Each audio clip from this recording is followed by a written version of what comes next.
Welcome to the Family Bible Journey. Did you know that when you subscribe to the podcast and follow us on Facebook and Instagram, that you actually make it easier for other people to find the Family Bible Journey? So please follow and subscribe. And thank you for listening. This is episode 219, season 1 of the Family Bible Journey Old Testament podcast. Today we're looking at 1 Chronicles chapters 11 and 12. The title of today's podcast is The Shepherd King, a priestly perspective. And our key verses for today are chapter 11, verses 1 to 3, where we read, Then all Israel gathered together to David at Hebron and said, Behold, we are your bone and flesh. In times past, even when Saul was king, it was you who led us out and brought in Israel. And the Lord your God said to you, You shall be shepherd of my people Israel, and you shall be prince over my people Israel. So all the elders of Israel came to the king at Hebron, and David made a covenant with them at Hebron before the Lord, and they anointed David king over Israel, according to the word of the Lord by Samuel. This is the word of the Lord. Here in these two chapters, 11 and 12, we're going to see the beginning of the chronicler's treatment of the reign of King David.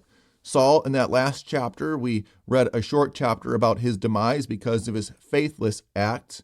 Here we are going to see the deeds and the record of King David recorded according to the perspective of the priests, the Levites, the scribes, and the historian, the chronicler, who wrote this for us with this priestly perspective that we've been keeping in mind throughout the book of 1 Chronicles. And the first thing that I want to note on these two chapters is that I have a red cairo on chapter 11, verse 2, because when David is anointed and placed on the throne of Israel, we know that ultimately it is Jesus, his great-great-great-great-grandson, many generations removed, who is going to be the ultimate king and shepherd of God's people, who is of the house and the line of David, who is going to assume the throne as the son of David. And the first thing that we see David doing is taking the city of Jerusalem in order to make it the capital city. And I have a pretty long note there on chapter 11, verse 7. It says this is a strategic move because Jerusalem was a central fortified city, not, and I underline not, in his tribal lands. A place David could unite a nation that had always struggled with allegiance to clan and tribe over the nation. And so when David moves his capital city to Jerusalem, he intends for it to be a central uniting location, the political center of the nation, and also it's going to become the economic and the religious center as the tabernacle is going to be brought also to Jerusalem. As we read this account, we also see the list of many children that David had while he was king there in Jerusalem. When we read the chronicler's account, the details of his sins, in particular with Bathsheba, are not recorded. Solomon is listed as one of his sons. But that doesn't mean that the Bible is not agreeing with itself. Rather, we're keeping at the very front of our mind as we read 1 Chronicles that we are reading a priestly perspective of the history of Israel. And so they are faithfully recording the events and many of the important names of King David's life and his reign, but with special attention paid to the good that David did on behalf of the people as their king, but also their spiritual leader. And so what we're going to see is that God here is working through David, and that God is preparing the kingdom for the building of the temple and the moving of the tabernacle to this spiritual center of the nation of Israel. And when we look at the list of the mighty men who joined David and who served with him, we see in chapter 11, verse 41, that Uriah is mentioned, but David's sin is not. And that isn't to downplay David's sin with the wife of Uriah the Hittite, but rather to honor the man, Uriah, who was a faithful soldier, and the work that God accomplished through him and also through David. And we read in chapter 12 of many of the military feats of David's key soldiers and leaders in his military. On chapter 12, verse 14, we read about a mighty feat that was accomplished. In the Gadites who served with David, we are told that the least was a match for 100 men and the greatest for 1,000. Think of these guys as ancient Navy SEALs or Delta Force. These guys meant business. And in verse 22, where it says that from day to day, men came to David to help him until there was a great army, like an army of God. It is important for us to recognize that that is happening while David is being chased and harassed by King Saul. In my note on chapter 12, verse 22, it says, God blessed David when he was running for his life. When, not if you suffer, be mindful that God blesses and prospers you.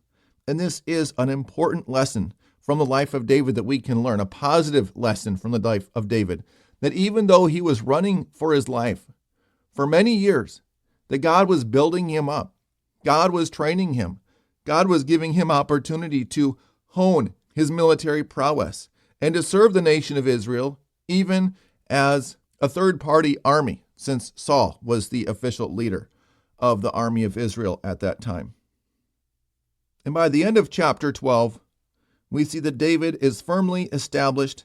His military strength is well documented, and all of these indicating for us that even things that we may not think of in spiritual terms, the size of an army, the skill of a particular leader, the wisdom that is gained through years of suffering and struggle and toil oftentimes, all of these things we can see as gifts from the Lord that he uses to prosper us and prosper his people, so that when we, like David, find ourselves being harassed or pursued or treated unfairly, the Lord is there with us, that he is going to use these times of trial and tribulation to train us up for righteousness and to use us for his own purposes, because he has good in mind and in store for us, even when we can't see it at the time, as David countless times in the Psalms documents his own fear, his own anxiety, his feelings of uncertainty that we would not normally hold up as examples of faith. They are human, they are normal, and they are natural. And there is no sin for us as God's people when we feel these things, unless we give in to these feelings and doubt the love of the God that allows times of trial and suffering into our life.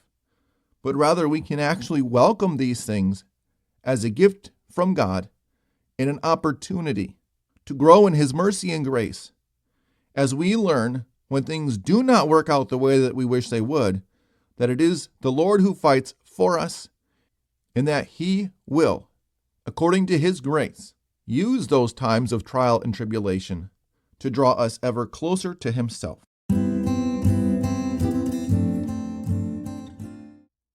If you like the podcast and would like to listen to some of my sermons, check out the YouTube channel for Mount Calvary Lutheran Church in Greenville, Michigan, beginning in October of 2024, when my new season in ministry began with the good folks there at Mount Calvary. Our blessing for today. When you find yourself suffering or on the run or in fear, may you realize that God is with you to guide you and train you during trying times. Amen.